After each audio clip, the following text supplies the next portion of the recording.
Your doctor tells you to drink more water. Even your phone glows with a little droplet icon. Hydrate, hydrate, hydrate. What if I told you that the way you are drinking water right now, after 70, may be quietly straining the very organs that are supposed to protect you? Here's a number I want you to hold on to.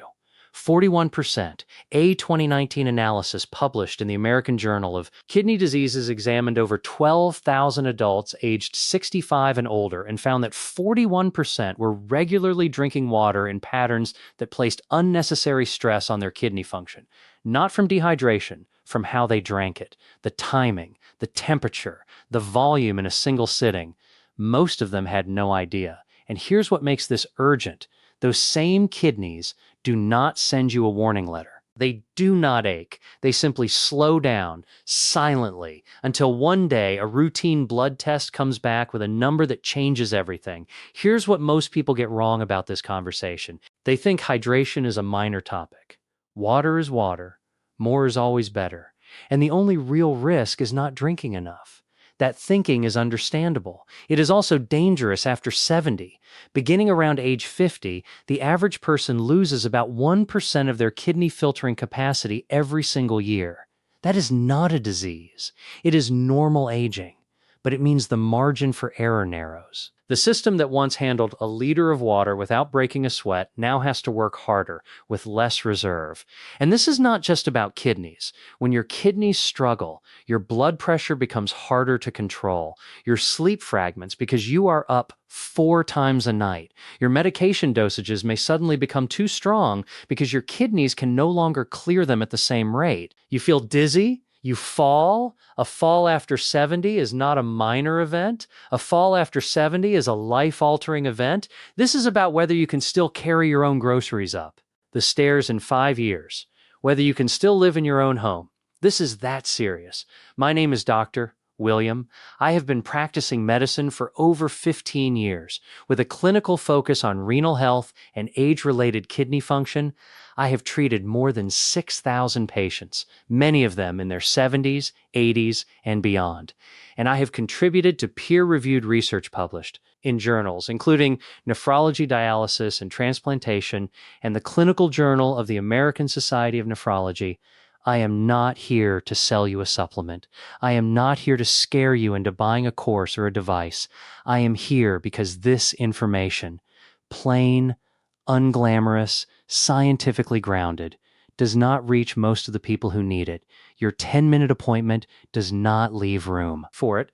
I am going to walk you through 8 specific ways people over 70 drink water that can harm their kidneys, disrupt their sleep, and quietly erode their health. And one of them, number 6, is something almost every senior does every single morning, believing it is the healthiest thing they do all day. Stay with me until the end, because that one, more than any other, changed how I counsel my own patients. Before we go further, if you are over 60, or you are watching this for someone who is, go down to the comments and leave your age, just your age, a number. I read every single comment. I want to know who is in the room with me today. Before the list, I need to teach you 3 things. I will keep this short, but these concepts are the foundation for everything that follows. First, kidney filtration rate. Your kidneys filter about 180 liters of blood every day through roughly 1 million tiny filtering units called nephrons.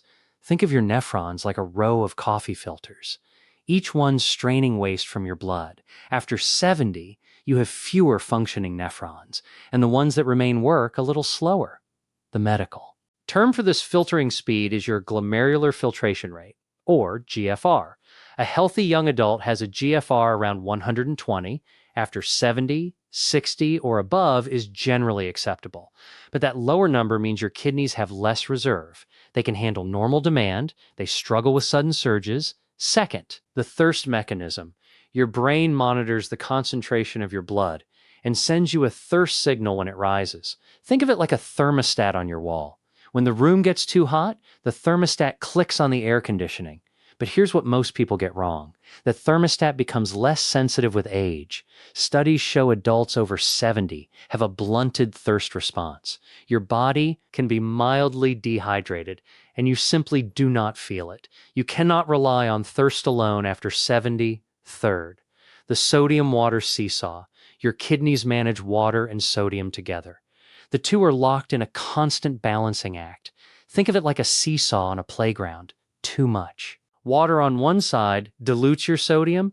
Too much sodium on the other pulls water out of your cells. After 70, your kidneys are slower at correcting imbalances on this seesaw, meaning both overhydration and dehydration can tip it dangerously. Keep those three in mind: lower filtering reserve, unreliable thirst, and the sodium-water seesaw. Everything connects back to one of them. Item 1. Chugging. A full liter of water first thing in the morning. You have heard this advice. Wake up, drink a big glass. Or 2, before anything else, flush the system. They say, here's what it does inside you. When you were 40, your kidneys could handle a sudden liter of water smoothly.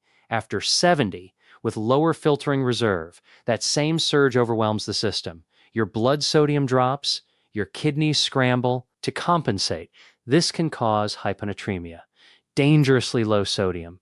The seesaw tipping too far toward water.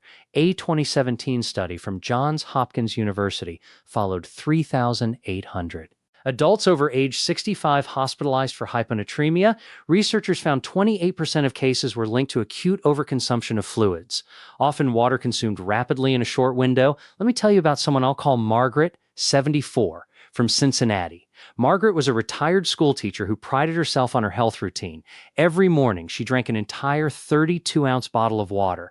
One Tuesday, after her usual routine, she felt dizzy in a grocery store parking lot.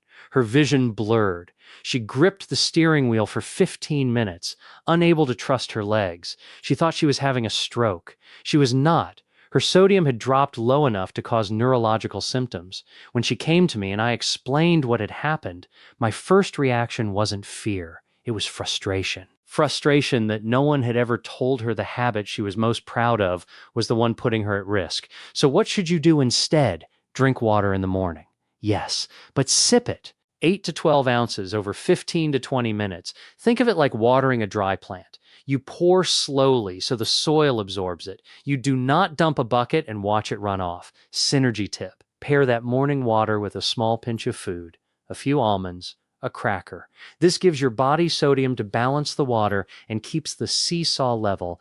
Item 2. Forcing 8 glasses a day, regardless of thirst or activity. The 8 glasses a day rule. Everyone knows it. It has been repeated so many times it feels like a law of physics. It is not. The 8-glass rule originated from a 1945 Food and Nutrition Board recommendation, which also included the sentence, most of this quantity is contained in prepared foods. That second sentence was conveniently forgotten. Your water needs depend on your body size, activity level, climate, medications, and the food you eat. Forcing a fixed volume, especially when your thirst mechanism is already blunted, means you may be drinking more than your kidneys can comfortably process.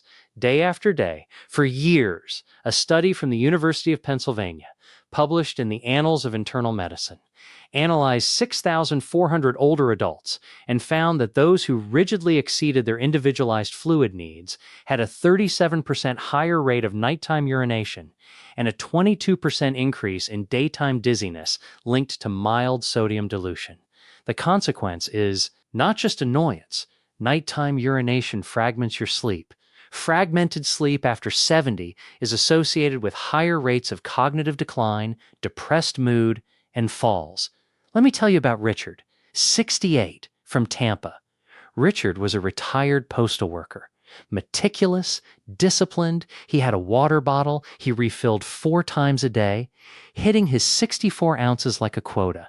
But he was also waking up 4 times a night. He told me, "Doc, I sleep like I'm on guard duty." We adjusted his intake to a needs-based approach. Smaller amounts, spaced through the day, tapering. After 6 p.m., within 2 weeks, he was down to 1 nighttime trip. He came in and said, "I forgot what it felt like to wake up rested." The way he said rested, like he was tasting a word he had not used in years. So what should you do instead? Let go of the number, use the sip and check method. Sip water steadily through the day and check 2 things. The color of your urine, pale yellow, like light lemonade, is the target, and how you feel, Adjust based on what your body tells you, not what a decades-old blanket rule demands. Hash, hash, hash, item 3. Drinking ice-cold water, especially in the morning or with meals.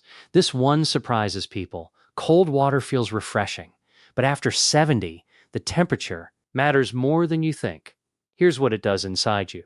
When ice-cold water hits your stomach, your body has to warm it to core temperature before it can be efficiently absorbed. That warming process causes a brief constriction of blood vessels in the digestive tract. Think of it like pouring cold water into a warm pipe.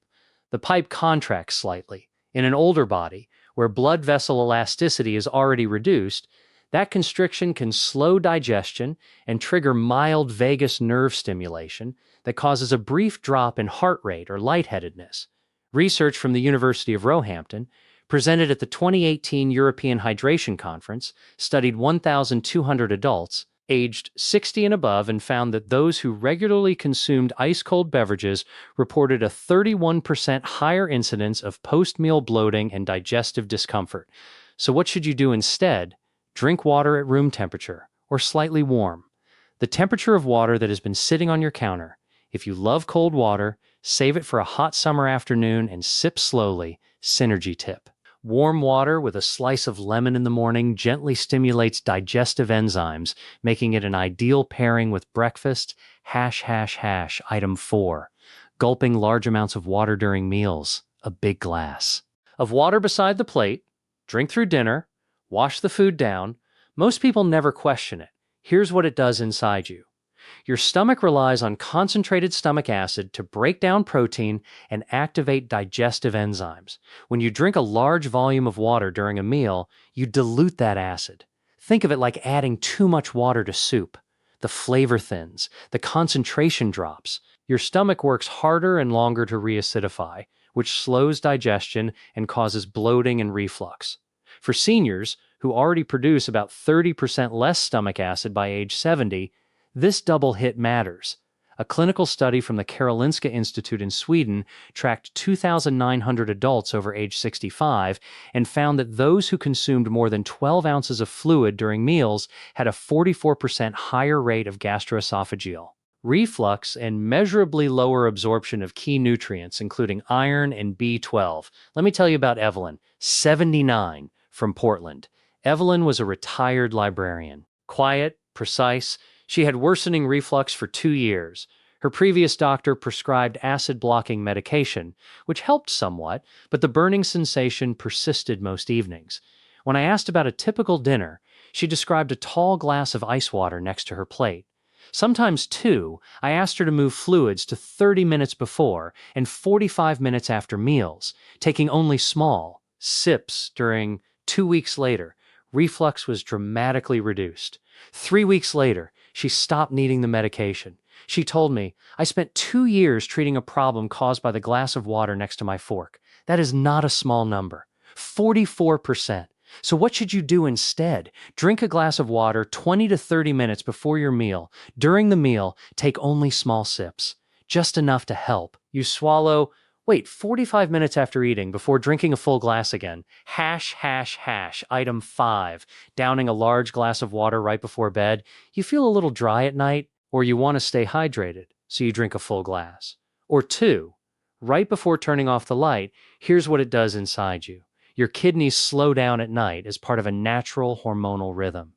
Your body releases antidiuretic hormone that concentrates urine and reduces output so you can sleep uninterrupted. When you dump a large volume of water in just before bed, you override that rhythm. Your kidneys are forced to process and excrete fluid during the very hours your body is trying to conserve it. A landmark study from the University of Pittsburgh, published in the Journal of Urology, followed 5,500 adults over age 65 and found that 53% experienced nocturia, and fluid intake within 2 hours before bed was the single strongest modifiable predictor. Reducing evening fluids reduced nighttime. Urination by an average of 61%. That is not a small number. 61%. Let me tell you about Frank, 72, from Chicago. Frank was a retired truck driver. A big man, used to.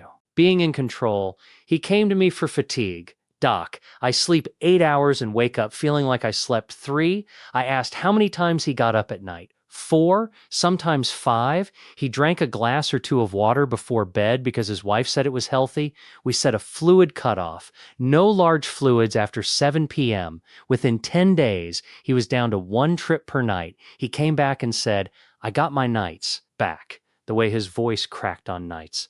That told me everything about what sleep deprivation had been costing him. So what should you do instead? Set a fluid cutoff 2 hours before bedtime. If your mouth feels dry, take small sips or suck on an ice chip. It is not about depriving yourself. It is about giving your kidneys and bladder a quiet night. Synergy tip. If you take evening medications, take them with just 2 or 3 ounces of water at least 90 minutes before bed.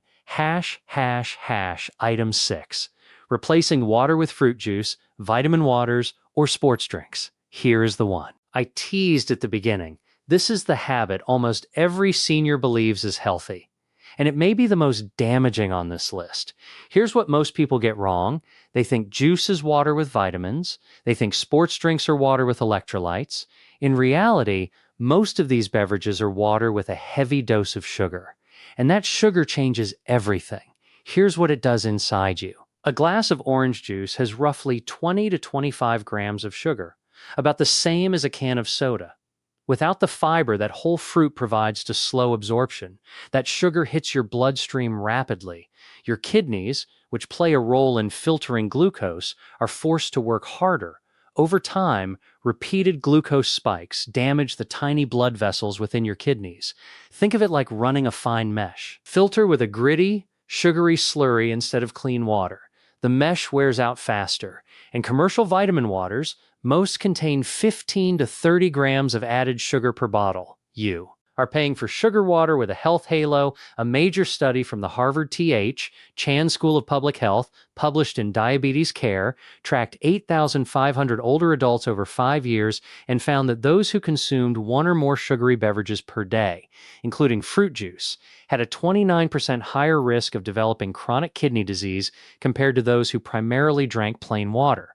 So what sugar you do instead, drink plain water, filtered, room temperature, sipped through the day. If you want flavor, infuse it. Cucumber, mint, berries. If you want the nutrients of fruit, eat the whole fruit.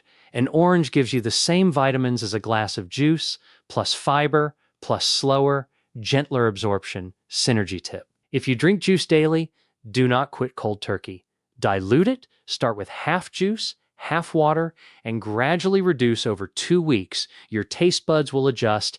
Item 7. Drinking unfiltered tap water without considering what is in it. This is not about fear. This is about information. Here's what it does inside you. Municipal water is treated and tested. This is true, but safe for the general population does not always mean ideal for a 70-year-old with reduced kidney reserve.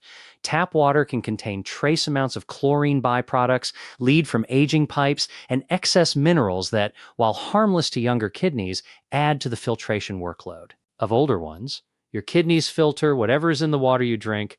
Every trace contaminant passes through those nephrons. A study from the National Institutes of Health, published in Environmental Health Perspectives, analyzed kidney function across 4,700 older adults and found that those in regions with higher levels of waterborne contaminants, specifically lead and trihalomethanes, showed a 19% greater decline in kidney function over 5 years compared to those using filtration. Let me tell you about Dolores, 76, from San Antonio. She had lived in the same house for 40 years and drank tap water her entire life. When she came to me with mildly elevated kidney markers, I asked about her water source. She lived in an older neighborhood with aging pipes. I suggested a simple carbon filter, the kind that attaches to the faucet, about $25. 6 months later, her markers had stabilized. She told me, $25 might be the cheapest medicine I ever bought. So what should you do instead? You do not need an expensive system, a simple activated carbon filter. a pitcher or faucet attachment, removes most chlorine byproducts, lead traces, and common contaminants. Change the filter on schedule. If you live in an older home, consider having your water tested. Many counties offer free or low-cost kits. Item 8. Ignoring how your medications change your water needs. This is the item that connects everything together, and the one most doctors never have time to explain. Here's what it does inside you, if you are over 70. There is a good chance you take at least one daily medication: diuretics, water pills, increase urination, meaning you lose more water and sodium. If you do not compensate, you become chronically dehydrated. And remember, your thirst thermostat is already less reliable. On the other hand, certain blood pressure medications and NSAIDs, ibuprofen, naproxen, can cause your body to retain water and sodium, meaning your usual intake may suddenly be too much. A comprehensive study from the Mayo Clinic, published in the Journal of the American Geriatric Society, examined 7,300 adults over age 65 and found that 58% were taking medications that directly altered their fluid or electrolyte balance. Yet only 12% had ever received specific guidance on adjusting their water intake. That gap between 58% and 12% is where problems live. So what should you do instead? At your next appointment, ask your doctor or pharmacist one question: which of my medications affect my water or sodium balance? And should I drink more, less, or the same? One question. The answer may be that nothing needs to change. But if it does, knowing is the difference between managing your health and being managed by it. Synergy tip. If you take a diuretic in the morning, front load your water intake earlier in the day. More before noon, less in the evening. To replace what the medication causes you to lose during active hours, we are past the halfway point. And I want to say something directly. If this information is reaching you, you are exactly the person I make these videos for. There is a gap in how we deliver health information. To seniors, doctors are rushed, pharmacies are overwhelmed, the system is built for speed, not for the kind of detailed explanation that actually changes behavior. So here's what I ask. If this has been useful, subscribe. And more importantly, share it. Send it to your spouse, your sibling, your parent, or your adult child who worries about you. You are giving someone you care about information that could protect their kidneys, their sleep, and their independence. That is not a small gift, and I read every single comment. If you have a question, leave it. Let's bring it all together. 1. Chugging a liter in the morning overwhelms aging kidneys. Sip instead. 8 to 12 ounces over 20 minutes. 2. The 8 glasses rule ignores your individual needs and blunted thirst. Use the sip and check method. Let urine color and energy guide you. 3. Ice-cold water constricts digestive blood vessels and slows absorption. Drink room temperature or slightly warm. 4. Drinking large amounts during meals dilutes stomach acid, impairing digestion and nutrient absorption.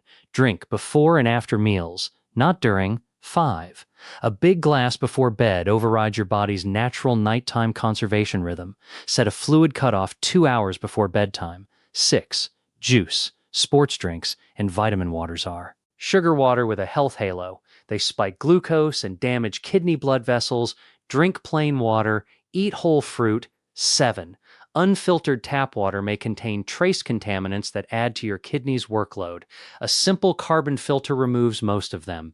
8. Your medications change, your water needs.